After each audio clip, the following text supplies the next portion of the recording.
Assalamualaikum warahmatullahi wabarakatuh. Kami dari kelompok 3 akan mempresentasikan RPS 9, materinya tentang aritmatika komputer. Sebelumnya, perkenalkan, nama saya Niki Zaya Mustain, NPM saya 25081010210. Saya Carolyn Leonardo, NPM 25081010230. Perkenalkan, nama saya Nadine Alivia Nurrahma, NPM 25081010209. Saya Bintang Daniel Pratama, NPM 258 1010 236. Saya Muhammad Wildan Ainur Rafi dengan NPM 2508 1010 248. Yang pertama ada ALU, Arithmetic Logic Unit. Pengertian ALU adalah komponen CPU yang bertugas mengeksekusi semua operasi aritmatika dan logika. Fungsi utama ALU ada 4. Yang pertama, melakukan operasi aritmatika, yaitu penjumlahan, pengurangan, perkalian, dan pembagian. Yang kedua, ada melakukan operasi logika, AND, OR, NOT, SOR, NAND, dan NOR. Yang ketiga, ada melakukan operasi bit, shift left, shift right, dan rotate. Yang keempat, ada melakukan operasi perbandingan, equal, greater than, dan less than. Komponen ALU. Yang pertama ada unit aritmatika, yaitu berisi sirkuit untuk operasi matematika. Yang kedua ada unit logika, berisi gerbang logika untuk operasi boolean. Yang ketiga ada register, untuk penyimpanan sementara atau akumulator. Yang keempat ada multiplexer, memilih operasi yang akan dilakukan. Yang kelima ada status flag, penanda kondisi hasil operasi. Status flag yang penting ada 4. Yang pertama ada zero flag, hasil operasinya yaitu 0. Ada carry flag, ada carry out dari MSB, ada overflow flag, terjadi overflow, dan sign flag, hasil operasi negatif.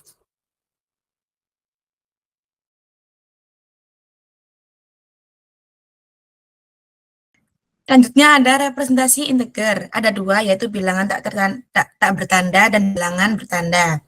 Pertama ada bilangan tak bertanda atau unsigned. Pengertian dasar dari unsigned adalah sistem representasi bilangan yang hanya dapat menyimpan nilai non-negatif atau bilangan positif dari 0.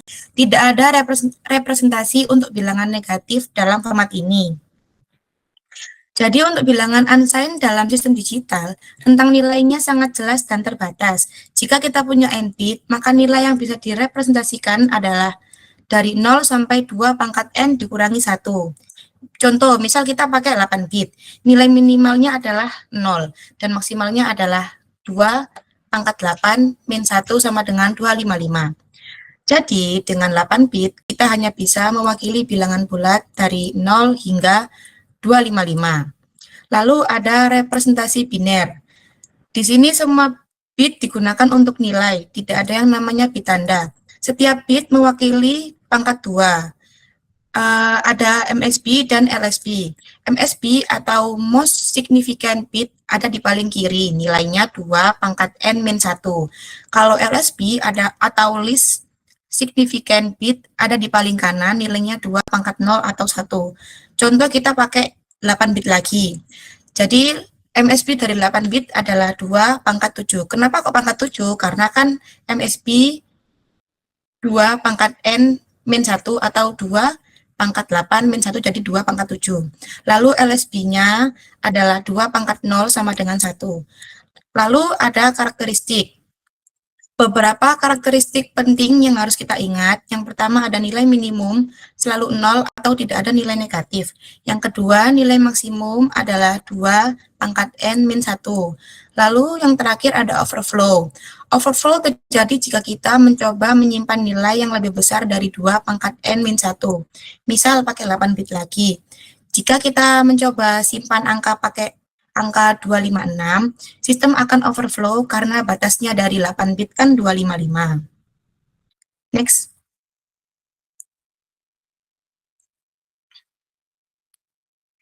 Lalu di sini ada bilangan bertanda atau sign. Pengertian dasar dari sign adalah sistem representasi bilangan yang dapat menyimpan nilai positif dan negatif dalam bentuk biner. Dalam bilangan ini terdapat 3 metode representasi. Yang pertama yaitu sign magnitude. Metode pertama dan paling intuitif adalah sign magnitude. Di sini kita menggunakan konsep yang sederhana. Bit pertama untuk tanda, sisanya untuk nilai. MSB sebagai bit tanda 0 untuk positif dan 1 untuk negatif.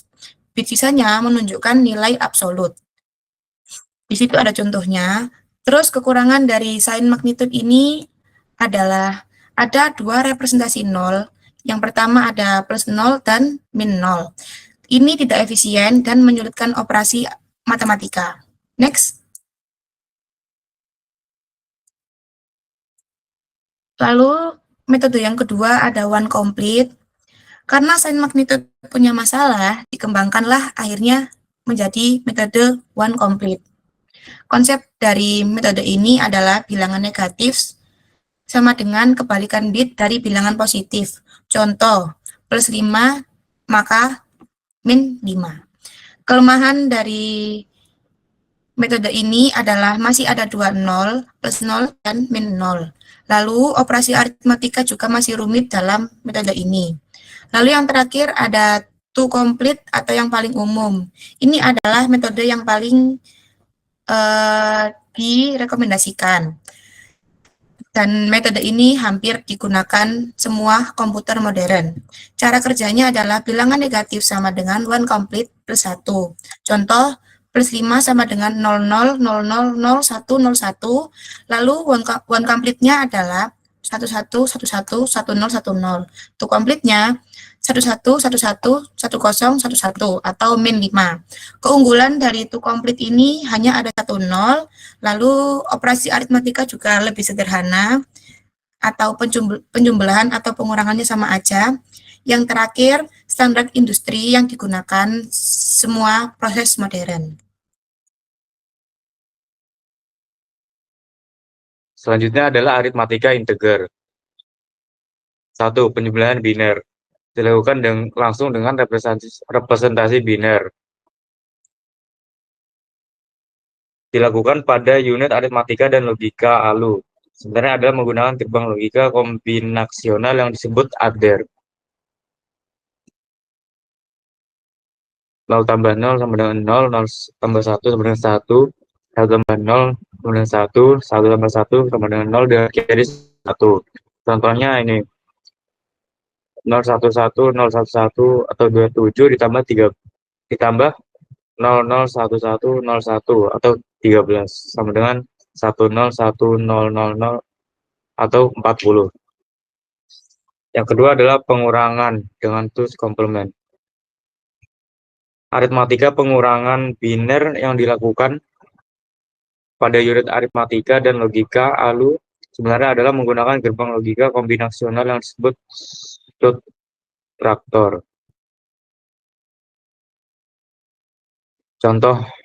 Contohnya adalah ini.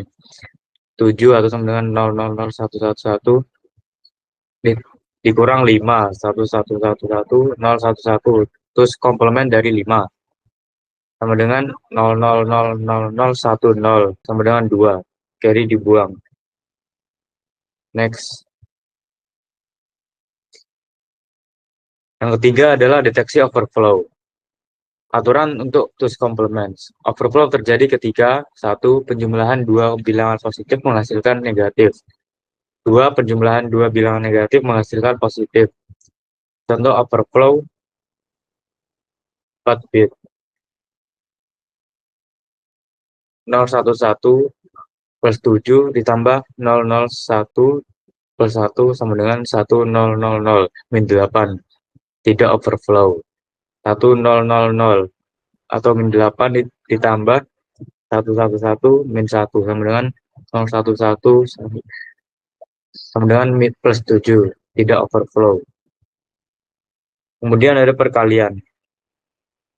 Aritmatika perkalian pada komputer sebenarnya tidak ada yang adalah melakukan penjumlahan sebanyak yang dikalikan dengan bantuan logika N pada setiap yang dikalikan serta melakukan shift register pada masing-masing bit pengali.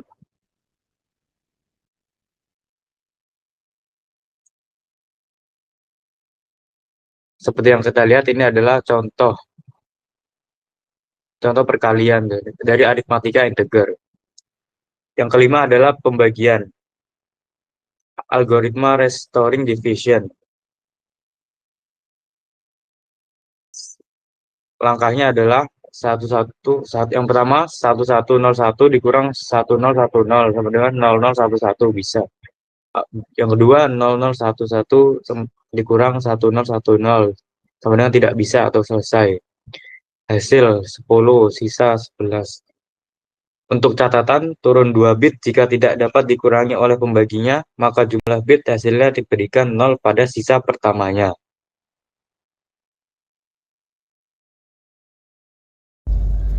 Representasi floating point.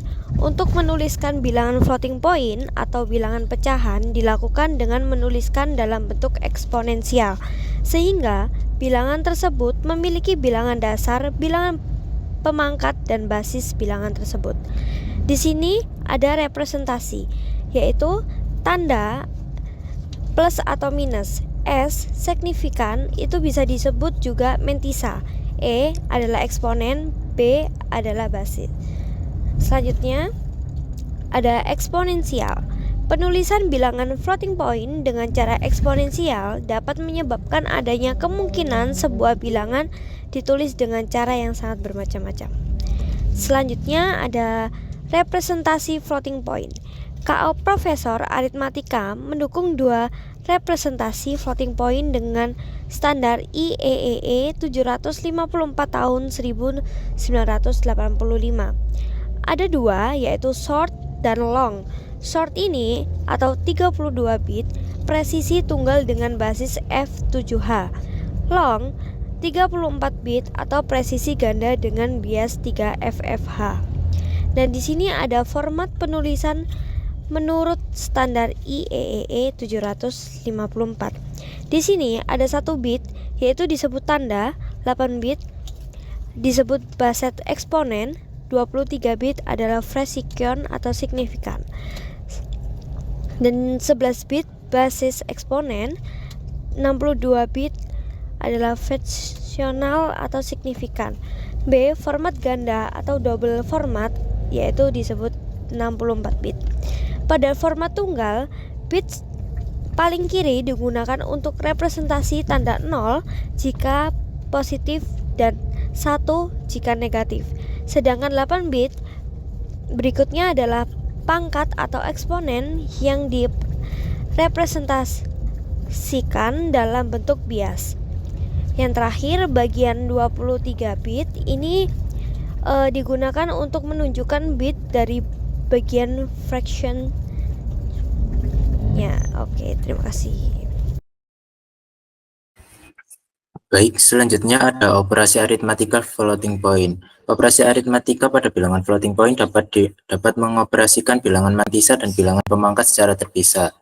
Di sini dapat dilihat bahwa representasi dasarnya sebuah bilangan X direpresentasikan sebagai XS mantisa dikali basis B dengan pangkat XE eksponen. Pada cara pertama ada penjumlahan dan pengurangan. Bisa diperhatikan bahwa untuk melakukan operasi ini eksponen dari kedua bilangan harus disamakan terlebih dahulu. Rumus tersebut menunjukkan dengan syarat XE harus lebih kecil atau sama dengan YE. Yang kedua, perkalian. Ini lebih sederhana, kita cukup mengalihkan kedua mantisa XS dan YS dengan menjumlahkan kedua eksponen. Yang ketiga, pembagian. Serupa dengan perkalian, kita membagi kedua mantisa XS dan YS dengan mengurangi eksponennya XE dan YE. Di bagian selanjutnya ada contohnya menggunakan bilangan desimal basis 10. Jika X sama dengan 30 atau 0,3 kali 10 pangkat 2 dan Y sama dengan 200 atau 0,2 kali 10 pangkat 3, bisa dilihat bagaimana rumus-rumus tadi diterapkan untuk mendapatkan hasil penjumlahan, pengurangan, perkalian, dan pembagian. Rumus tersebut membuktikan bahwa mantisa dan eksponen dikelola secara terpisah. Next.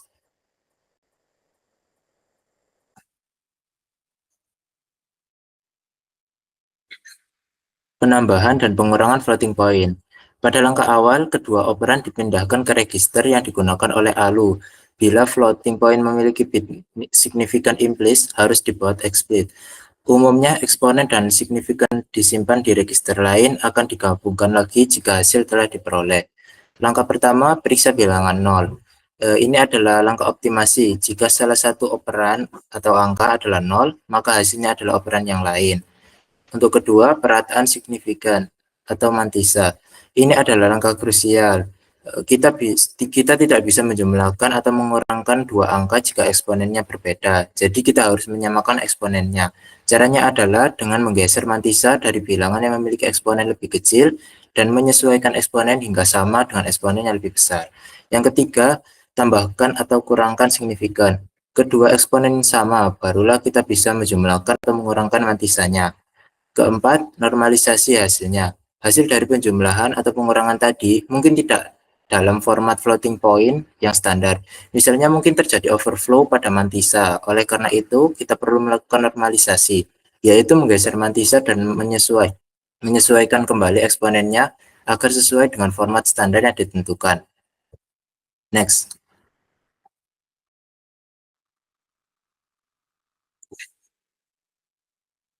Untuk selanjutnya, perkalian floating point. Langkah pertama, cek apakah salah satu operan adalah 0. Jika iya, maka hasilnya pasti 0 dan proses selesai. Jika tidak, langkah selanjutnya adalah menambahkan eksponennya. Langkah ketiga, poin penting di sini adalah penanganan bias. Jika eksponen disimpan dalam format bias, maka saat kita menjumlahkan dua eksponen, biasnya akan ikut terjumlah menjadi ganda. Oleh karena itu, kita harus mengurangi nilai bias dari hasil penjumlahan eksponen tersebut. Yang keempat, setelah eksponen dihitung, kita perlu memeriksa apakah terjadi eksponen overflow atau underflow. Artinya, apakah hasil eksponennya terlalu besar atau terlalu kecil untuk direpresentasikan. Jika eksponennya valid, langkah selanjutnya adalah mengalihkan signifikannya. Ini dilakukan sama seperti perkalian integer biasa.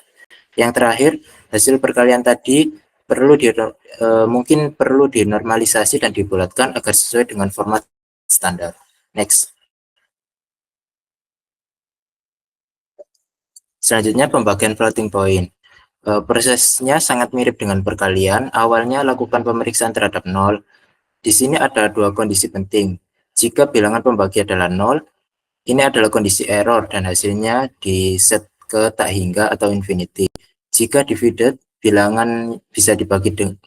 bilangannya dibagi adalah 0, maka hasilnya adalah 0. Selanjutnya, kita mengurangi eksponen. Eksponen dikurangi dengan eksponen divisor. Sama seperti perkalian, kita harus menangani bias. Karena kita melakukan pengurangan eksponen, kita justru harus menambahkan bias kembali ke hasilnya agar nilai biasnya tetap benar. Setelah itu, kita periksa lagi apakah eksponen overflow atau underflow. Langkah akhirnya adalah membagi signifikan dari dividen dengan signifikan dari divisor. Dan seperti biasa, hasil akhir ini kemudian dinormalisasi dan dibulatkan untuk mendapatkan jawaban yang final. Next. Berikut adalah referensi yang kami gunakan untuk PPT materi aritmatika. Terima kasih atas perhatiannya. Mohon maaf atas kekurangannya. Wassalamualaikum warahmatullahi wabarakatuh.